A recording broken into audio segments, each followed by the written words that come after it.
سلام به همراه پیج بزرگراه. من مهدی هستم و امروز براتون یه آموزش آوردم. میخوام توش یه ابزاری بهتون یاد بدم که با استفاده از اون دیگه لازم نباشه برای شلنگاتون بست بخرین.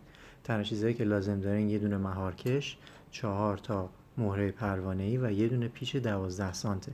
من توصیه میکنم مهارکش سایز 8 بگیرید، یه دونه پیچ 12 سانت سایز 8 بگیرید و 4 تا مهره پروانه‌ای سایز 8. توی مهارکش دو تا پیچ هست، یکیش چپگرده یکیش راستگرده. اونی که چپگرد هست رو با یه دونه مته 8 رزوهاش رو صاف میکنیم تا پیچمون راحت رفت آمد کنه. حالا من چون دوتا گرفتم اینجا شما دوتا میبینید. تو مرحله بعدی با یه دونه سوهان داخل مهارکشمون رو یک کم سوهان میکشیم تا اون ناهمواریایی که داره صاف بشه. بعدا بهتون میگم چرا این کار رو انجام میدم.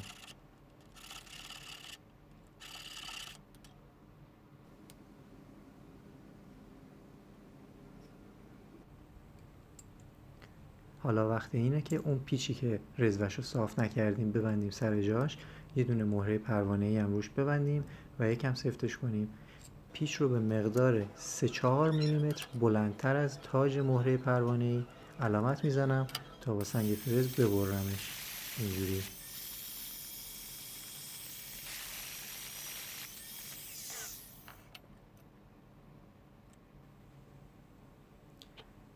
بعد پیچ رو باز میکنم، میبندم سر گیره و یه دونه شکاف با سنگ فرز با تیغه استیل بور میندازم روش. برای هر دوتا این کار رو من انجام دادم. میبینی که یه شکاف انداختم روش. بعد پیچو میبندم سر دریل و با استفاده از دریل و سنگ فرز همزمان اینجوری نوکش رو نازک میکنم. اون شکاف هم که از قبل انداخته بودم. حالا دیگه تقریبا کار ما تموم شده. میایم یه دونه مهره پروانه‌ای میبندیم سرش، پیچو صفر میکنیم سر جاش و تنظیمش میکنیم جوری که شکافش به اون شکل قرار بگیره. حالا برای حرکت کردن مهره داخل مهارکش دو تا شکاف دو طرف مهره ها میندازم. برای داخل هر مهارکش دو تا مهره لازم دارم، پس من اینجا دو تا مهره رو ور میدارم و دو طرفشون رو شکاف میذارم تا مثل ریل داخل مهارکش حرکت کنه. اینجوری. خب حالا دیگه وقت سرهم کردن. یه دونه مهره پروانه سالم رو میبندم روی پیچم و تا انتها میبرمش. پیچم رو داخل مهارکش رد میکنم. حالا مهره هایی که روشون شکاف انداختم رو میارم. اولی رو که چند رزوه صفر کردم، دومی رو میذارم تا توی موقعیت ثابت به نسبت هم باقی بمونن. چون ما دیگه نمیخوایم پیچمون رو بچرخونیم، با یه دونه سنبه میزنم چند تا از رزوه ها رو خال میندازم. اینجوری دیگه مهره ها روی پیچ قفل میشن و پیچمون دیگه نمیچرخه.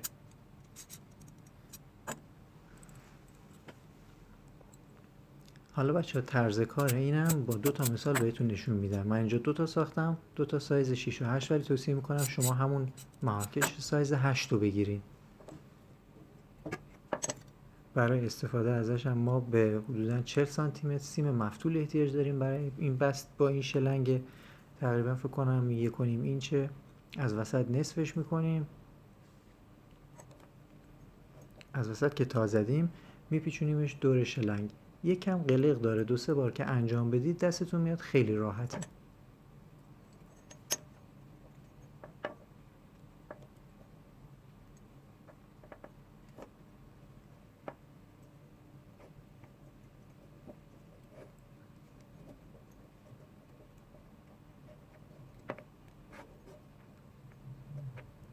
دو دور که دور شلنگ پیچیدیمش، دیگه این سمتی که تا زدیم رو میخوابونیم روی شلنگ و سمتی که اضافه هست رو میکشیم به سمت بیرون.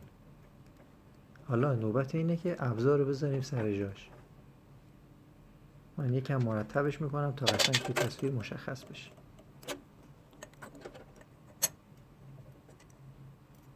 ابزار رو به این شکل میذاریم روی سیم و شلنگمون. اون نوکی که شکاف داشت رو میندازیم جایی که سیم تا خورده و اینجوری سیم رو از لای مهره ها رد میکنیم. میاریم پشت مهره آخر و این بالا میتابونیمش تا گیر کنه و دیگه بر نگرده. حالا با سفت کردن مهره پروانه‌ای که روی پیچ بستیم، الان توی تصویر بهتون نشون میدم، بس شروع میکنه به صفر شدن. اینجوری. و یک کم که صفر شد میتونید سیما رو مرتب کنید و شکلش رو درست کنید. حواستون باید باشه که خیلی سفت نکنین اون مهره رو، چون که اگه شلنگتون ضعیف باشه ممکنه شلنگ رو ببره، یعنی که حتی سیم مفتول کنده بشه چون خیلی قویه این ابزار. همین که یک کم توی گوشت شلنگ فرو رفت و گود کرد جاشو، بسه.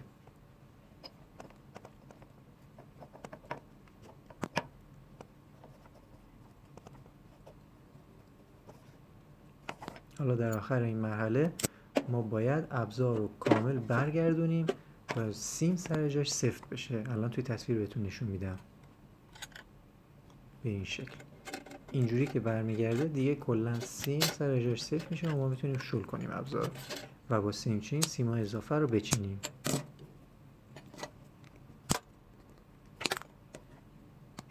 من سیما رو قشنگ کوتاه میکنم و میخوابونمشون سر جاشون تا به جای گیر نکنن و باز نشن. یه مثال دیگه هم الان براتون میزنم با ابزار کوچیک‌تر. خیلی محکم، اصلا تکون نمیخوره.